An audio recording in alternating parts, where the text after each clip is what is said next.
Hello, listeners! Welcome to Stars of the Golden Age, a show that highlights the lives of legends from film, music, and the birth of television during Hollywood's golden age and the few years surrounding it. I am your host, Erin Carlson.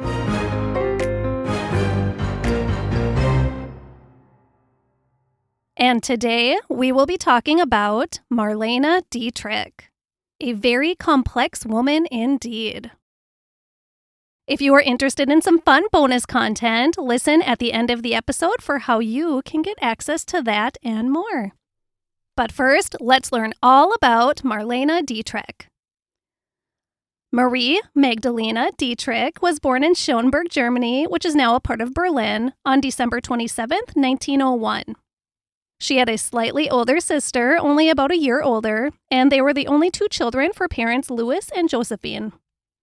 Legend goes that Marie Magdalena was such a common name in turn-of-the-century Germany that little Marie Magdalena Dietrich, at the age of 11, decided to take the first 3 letters of her first name and the last 4 letters of her middle name to create a brand new name, Marlene.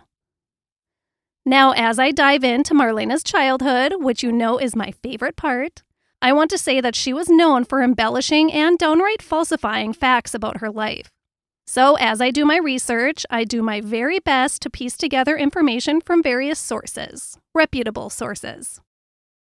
What I gathered about her childhood is this. The family lived in a small apartment in Schönberg when Marlene was very small. Marlene's mother, Josephine, came from a privileged background. Her family was in the clock-making business, and you know that clock-making money. It sounded like it was actually pretty big money. Josephine believed in hard work and hard discipline, so that's the mindset in which she raised her daughters. She expected properness at all times from her girls. Louis was rarely around, but he was seen as nothing more than an authority figure to his daughters when he was home. He had a military background and was a lieutenant on the police force. However, it sounds like he was looking for more of the social and financial status that being a police lieutenant married to a well-to-do woman offered than the actual day-to-day living of being a police lieutenant married to a well-to-do woman. He wasn't great at fulfilling his job requirements as lieutenant, so he was demoted to the lowest rank on the force. And he wasn't great at fulfilling his job requirements as a husband or father either.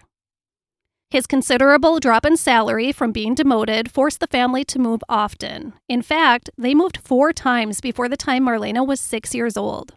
And he was just altogether a pretty absent father. Louis and Josephine separated in 1906 after 8 years of marriage. Marlene was just shy of her 6th birthday. Just a year later, Louis Dietrich died. Marlene said that she learned much later in life that he died from syphilis. He was institutionalized because of the damage the syphilis caused to his brain, and that is where he died. When asked in 1984 if she missed her father after his death, she said, quote, "No, you can't miss what you never had. I didn't have a father." End quote. The girls were then raised primarily by their mother and grandmother. In adulthood, Marlene described her grandmother like this, quote, "My wonderful and gentle grandmother was not only the most beautiful of all women, but also the most elegant, the most charming, the most perfect person that ever lived. Her hair was dark red and her eyes an iridescent violet blue. She was tall and slim, ever radiant and cheerful. My grandmother showered me with love, tenderness, and kindness. My grandmother was at one and the same time very real and very mysterious, a dream image, perfect, desirable, distant, and fascinating." End quote. As you can see, Marlene adored her grandmother, and her grandmother ensured that despite the loss of her father, she was given a wonderful childhood full of lots of love and lots of support. She would be the only person to give that to Marlene during her childhood. Marlene and her sister attended an all-girls school, and their mother was very strict about them doing well academically. She also wanted them to become proficient in languages and music.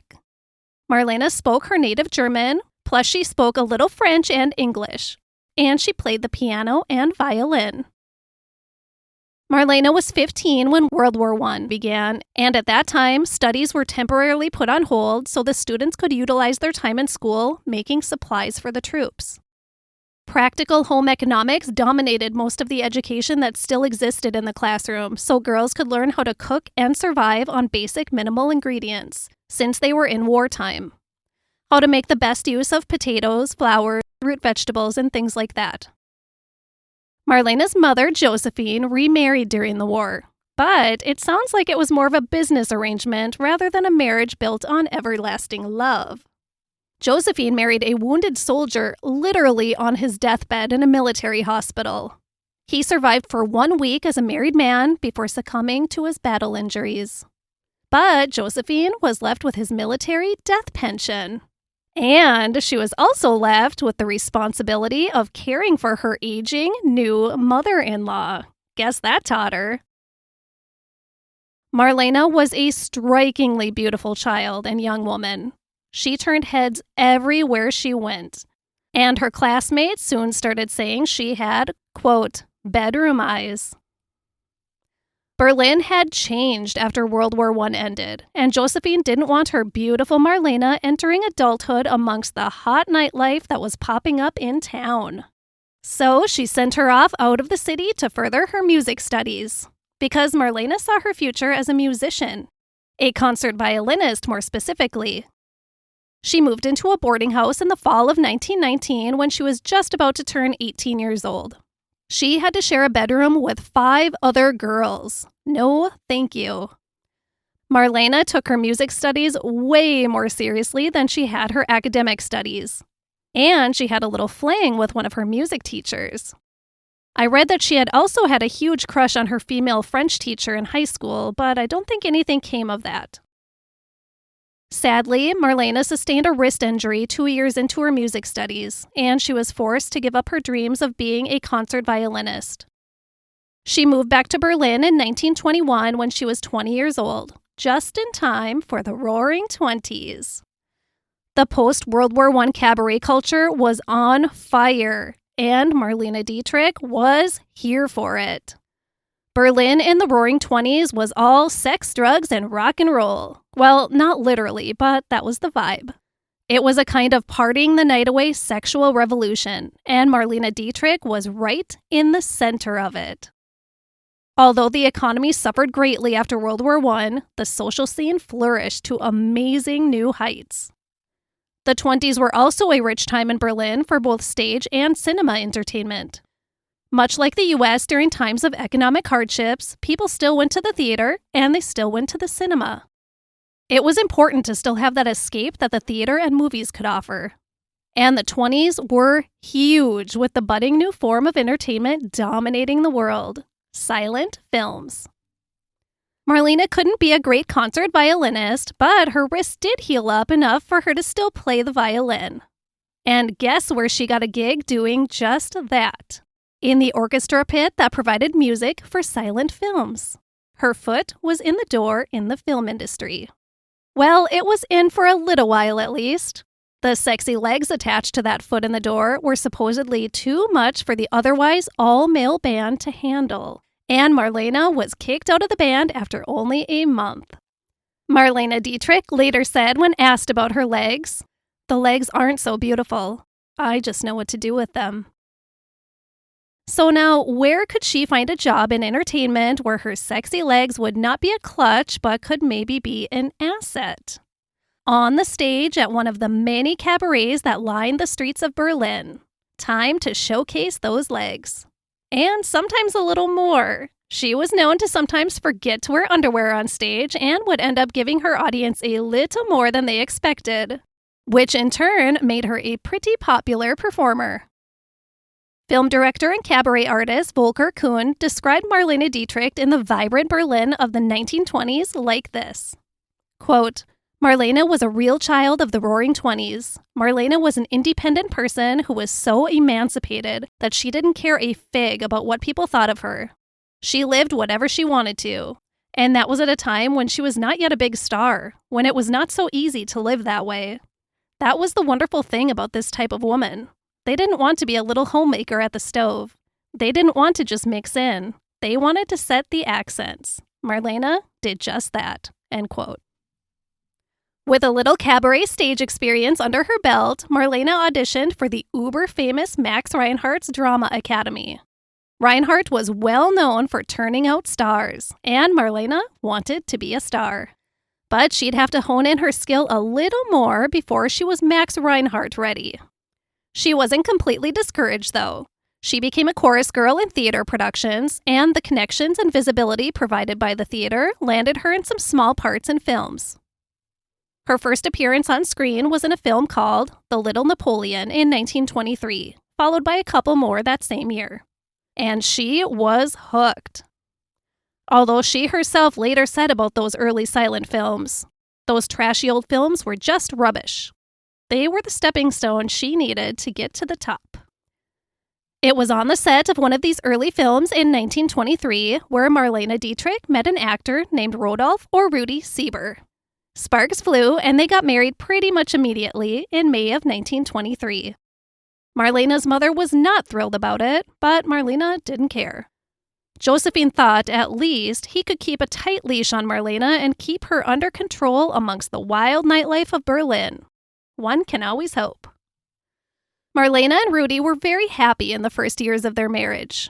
The only thing that would make her happier, Marlene wrote in her journal, was a child. She yearned to have a child to complete her happiness. A year and a half into their marriage, on December 13th, 1924, Rudy and Marlene welcomed a baby girl named Maria. And the day that Maria was conceived was the last day Marlene would ever have sex with her husband. And they would remain married for over 50 more years.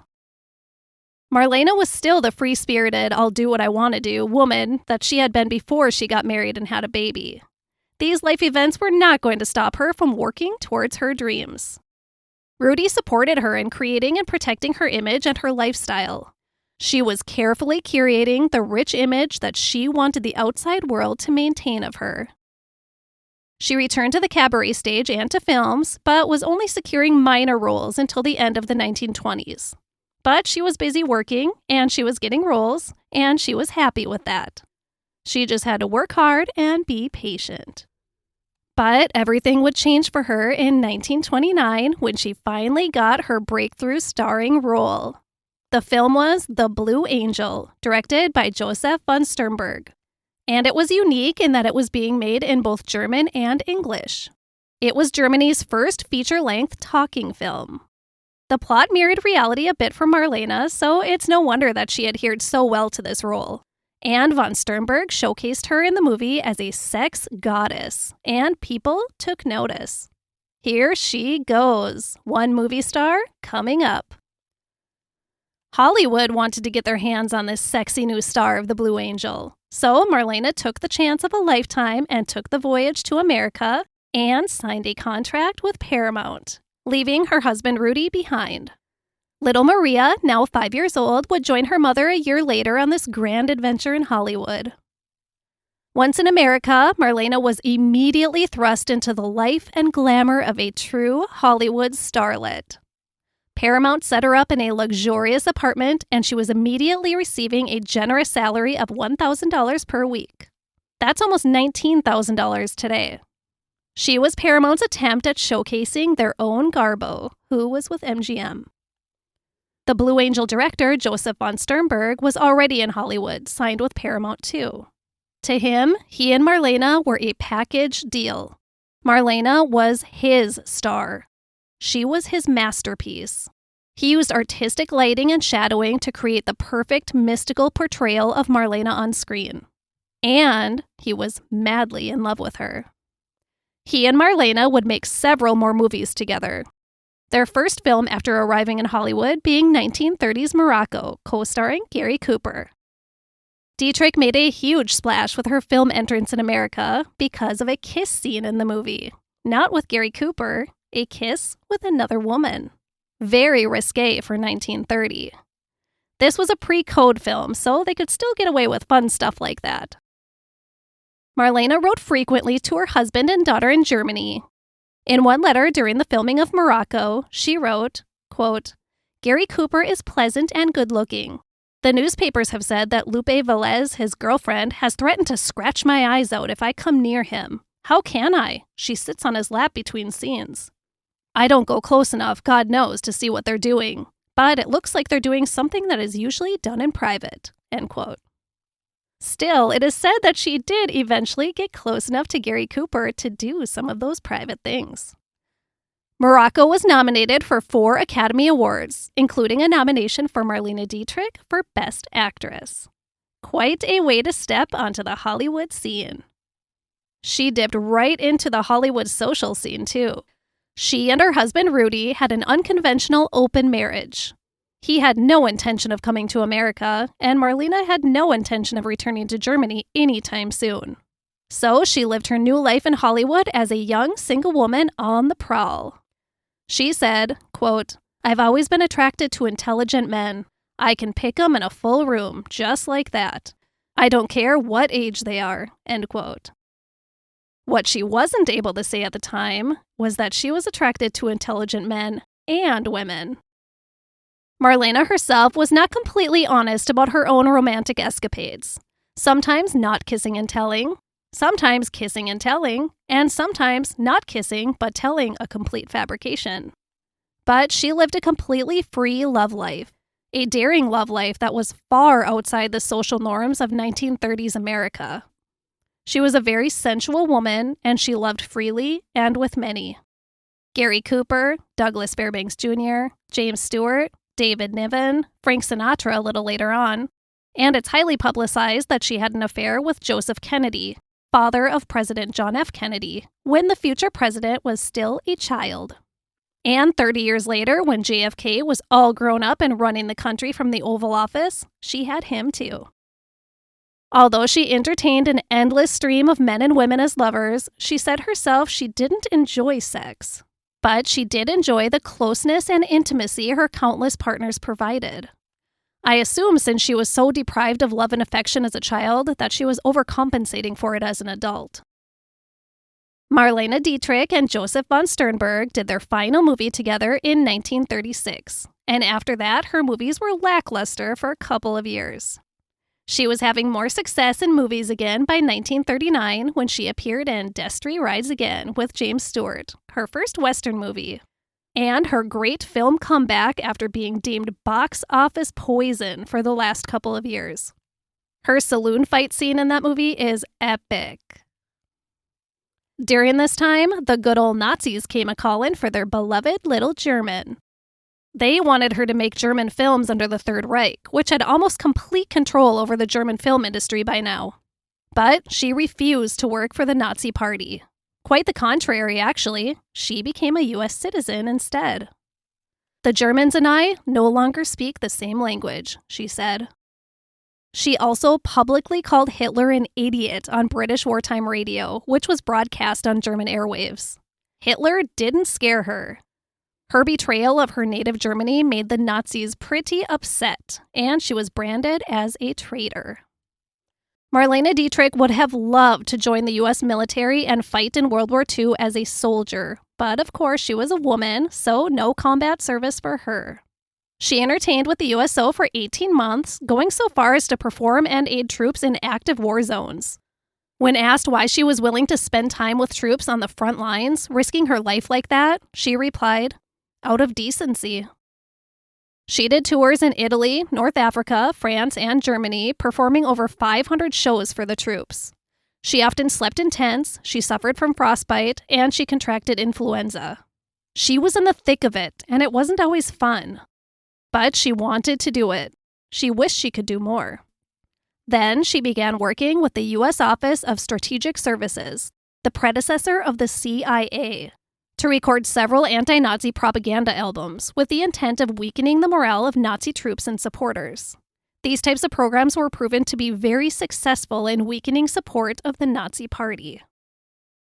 Aside from her extensive USO and OSS work, Marlene Dietrich also volunteered tons of her time at the Hollywood Canteen, which was a club that offered free meals and entertainment to troops, and also at military hospitals, spending time with wounded soldiers and helping where she could. And she donated and collected funds to help Jewish people flee to safety, and gave them assistance once they made it to physical safety. Marlene Dietrich received a Medal of Freedom for her contributions to the war effort. She was not a native-born U.S. citizen, but she embraced her adopted country with everything she had, and she gave back in any way she could.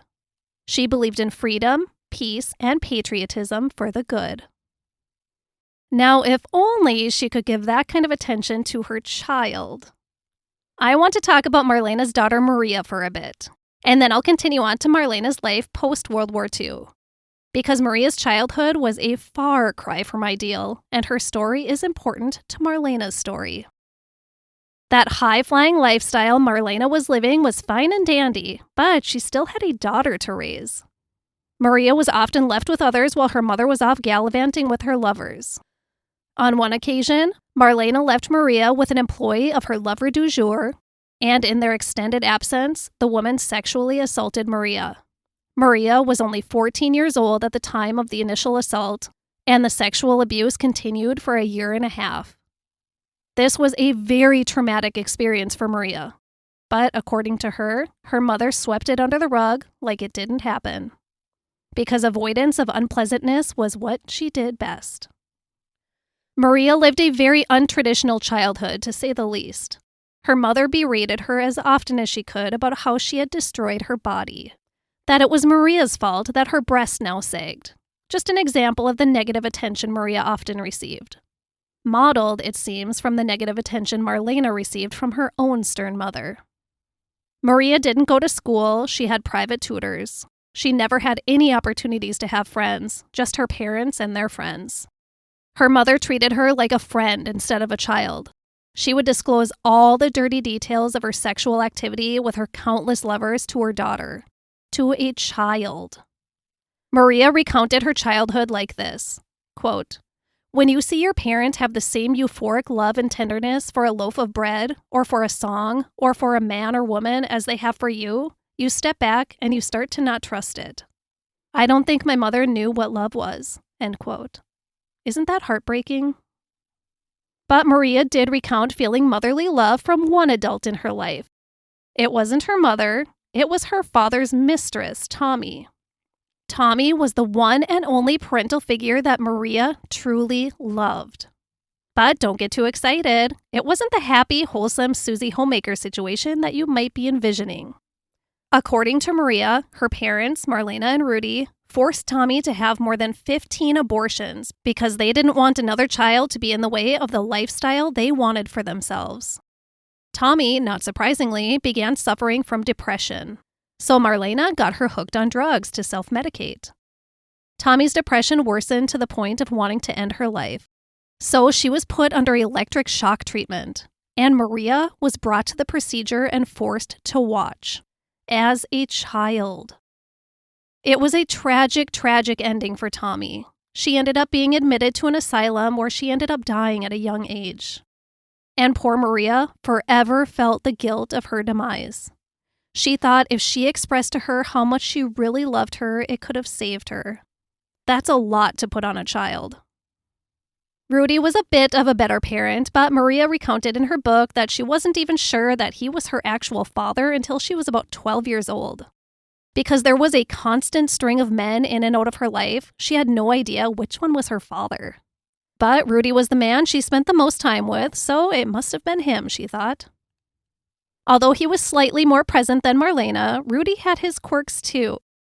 Like, for instance, he kept on his bedside table 3 separate jars. One containing a human heart, one containing a human liver, and one containing a human kidney, all floating eerily in formaldehyde and illuminated from behind.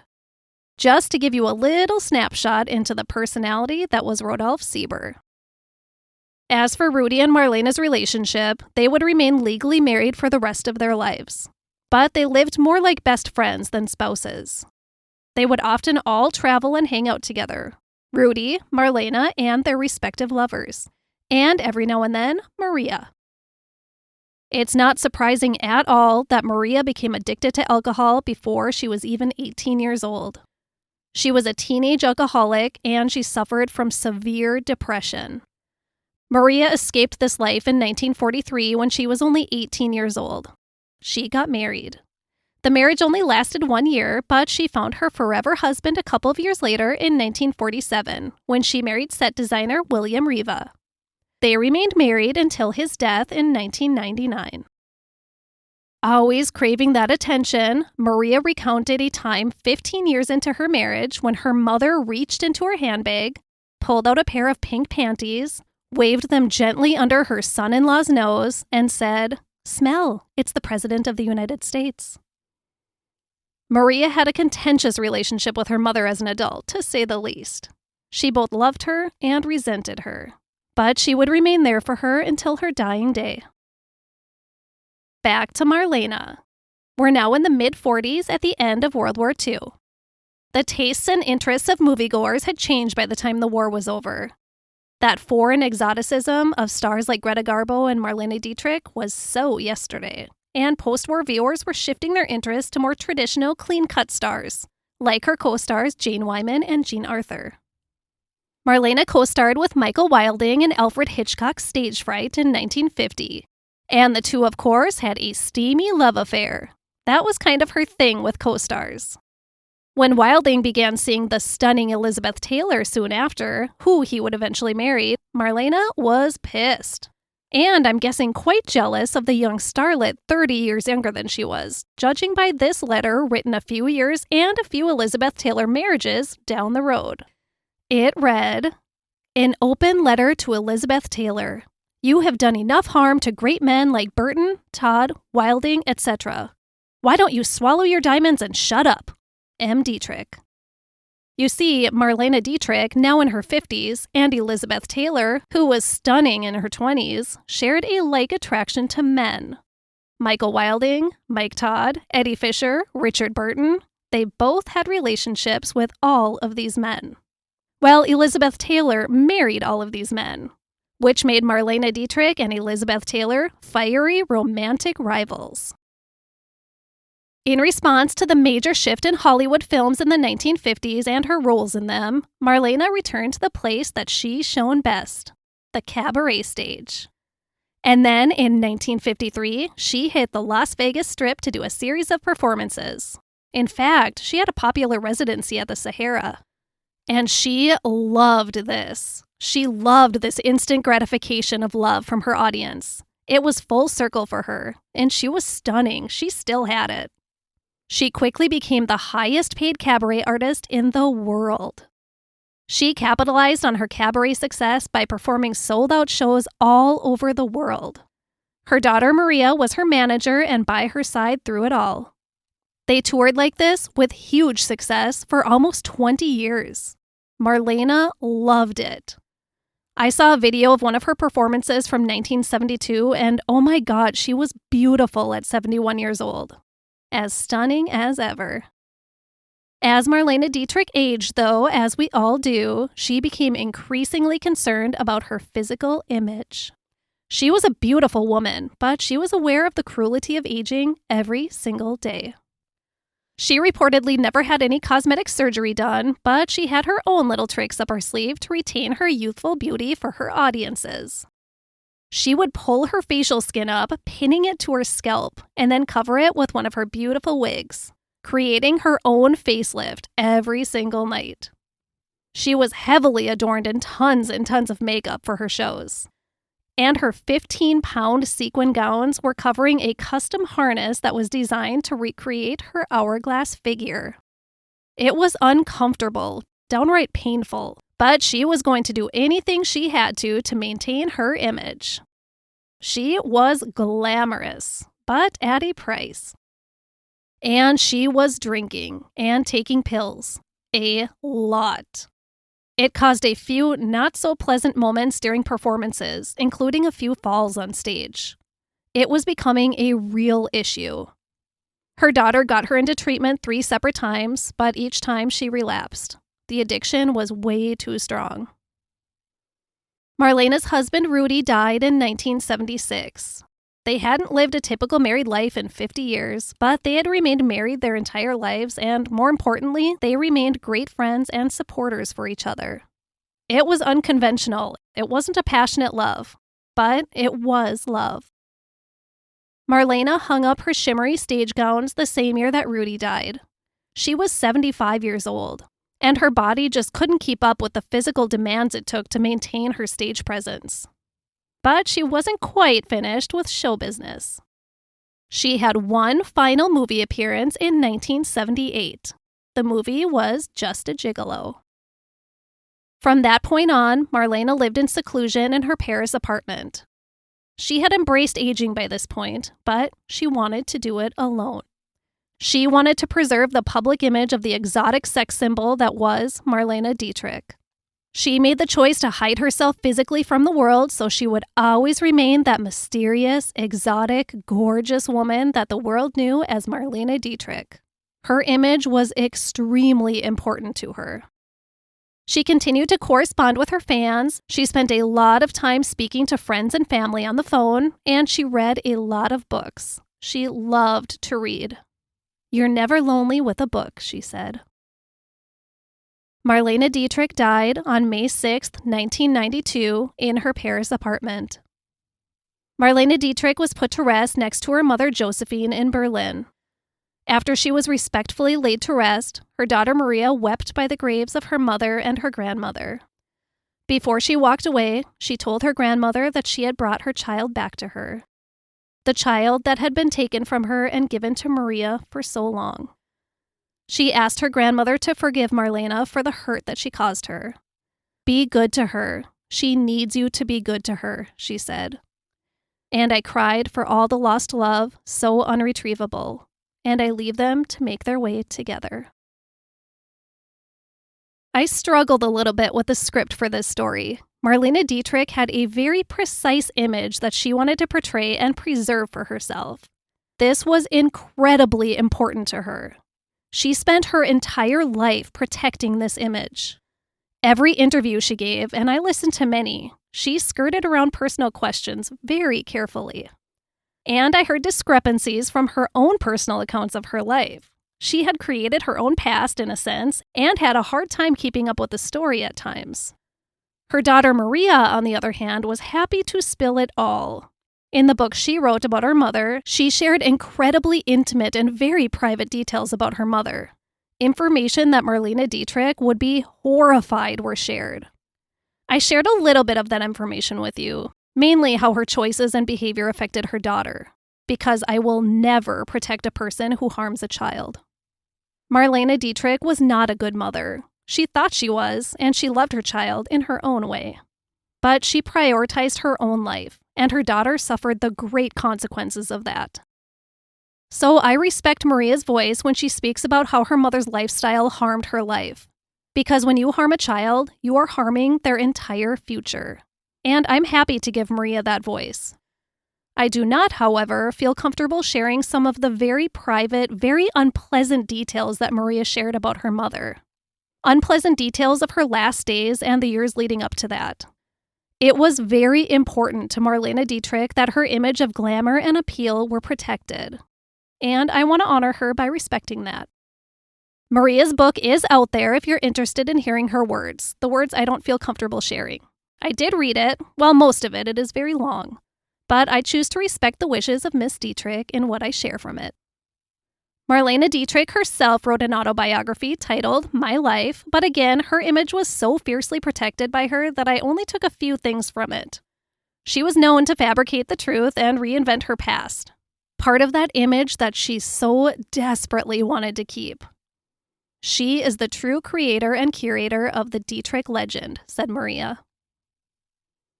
I only have a couple of more things to share. Again, there are a lot of juicy rumors out there, but I'm not here to share rumors or disrespect anyone. Bullet point number 1.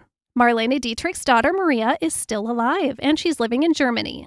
In fact, she just turned 100 years old on December 13th.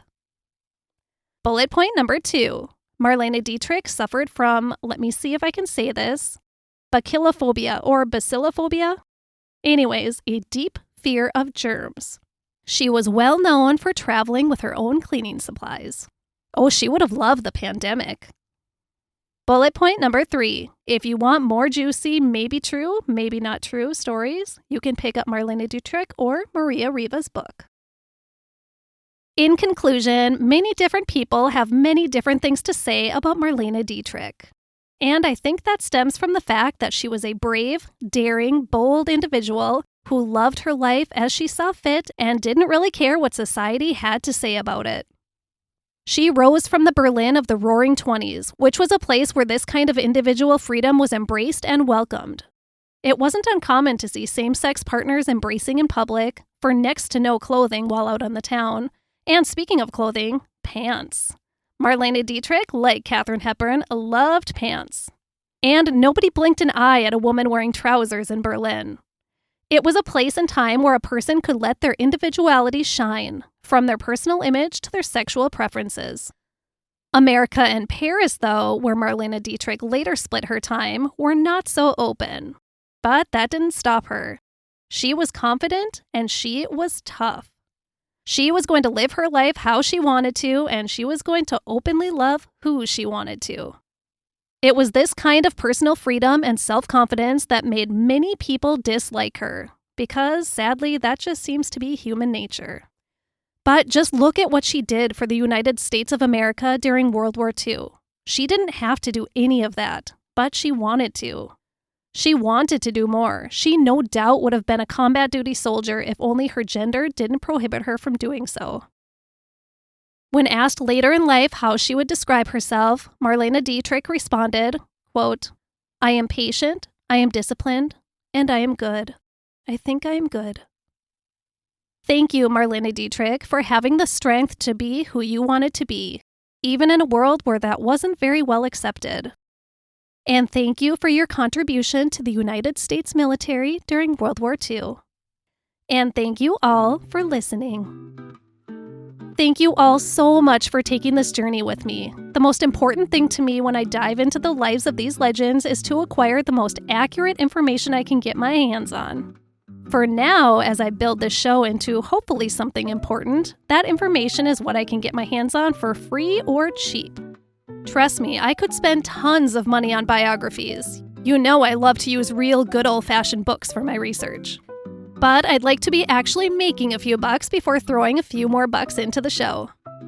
Putting out these stories is actually a ton of work. My husband sometimes thinks I'm a little crazy for working so many hours every week on something that is making me close to $0. Shout out to the few of you who did join the Patreon already to support the show. I am absolutely loving the journey, but I would also love to upgrade my equipment and buy some amazing books for future episodes. And if I'm lucky, someday, maybe even make a little money for the time I put into it. And Patreon is the place to accomplish that, hopefully. In exchange for a little of your support, I offer up some juicy bonus episodes each month. A full-length episode about topics like old Hollywood studio rules, Golden Age nightlife, and some future ones I have coming up real soon are Black History in Old Hollywood, Legendary Feuds, Dean Martin Celebrity Roasts, I can't wait for that one, The Casting Couch, ooh, that one's not going to be fun, Early Disney, and tons more. You really don't want to miss it.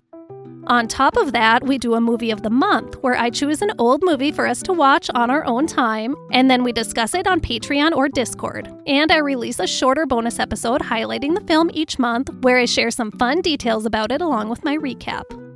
Sounds fun, doesn't it? Well, it can all be yours for less than 30 cents a day. Just think of the crap you spend way more on every day. Head on over to patreon.com/Stars of the Golden Age podcast to learn more. One important note about Patreon, Apple has decided to add their own fees onto Patreon members' fees. Super nice of them. I know they need the money, right? So just a little tip. If you are an iPhone user, you can bypass those extra fees by signing up for Patreon through your browser rather than through the app. Once you are signed up, you can go ahead and use the app as usual to navigate through the content. But just signing up outside of the app will save you that fee. Anything to make life more complicated, right? Thank you all so much, and please consider supporting the show on Patreon so I can continue to do this for a long, long time.